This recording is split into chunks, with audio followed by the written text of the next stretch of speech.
Okay, Muigai, the reason tunasema wewe ni Simba, unasema wewe ni mtetezi wetu. The moment you speak up, people will listen to you. Wanadhania wewe ndio sasa unasema kitu yenye watu wanashindwa kusema. Watu wengi wako kwa serikali wameshindwa kusema, lakini wewe ni biji, wewe uogopi kusema. What pushes you? Na Kenya tunasikia Kenya iko na wenyewe.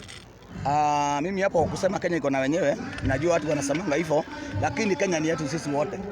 Kitu ninafanya kuongea ukweli ni kwamba mimi sinanga uoga. Mimi nimekula shida, nimetoka kwa shida sana, na najua viongozi corrupt vile huwa wanafanya. Nimeona watu wengi wakigia kwa siasa, anaomoka peke yake, anawacha watu kwa shida. Mimi lazima niongee ukweli. Ili ninafanya uone hawa watu wakinipenda ni kwa sababu mimi naongeanga maisha yao yote kutoka chini mpaka juu. Na sifichangi. Sina urafiki na mwanasiasa yote kwa sababu ati ni mwanasiasa. Mimi kama mwanasiasa tunasikilizana na yeye ni kwa sababu ako na ajenda mzuri za watu wetu na sa future ya nchi yetu. That's why mimi huongea ukweli. Hawa watu hunipenda kwa sababu mimi huongea ukweli. Mara nyingi ukipost Facebook, kuna hashtag unatumianga unaweka deep state. Maana yake ni gani? Si deep state, Dynasty must fall.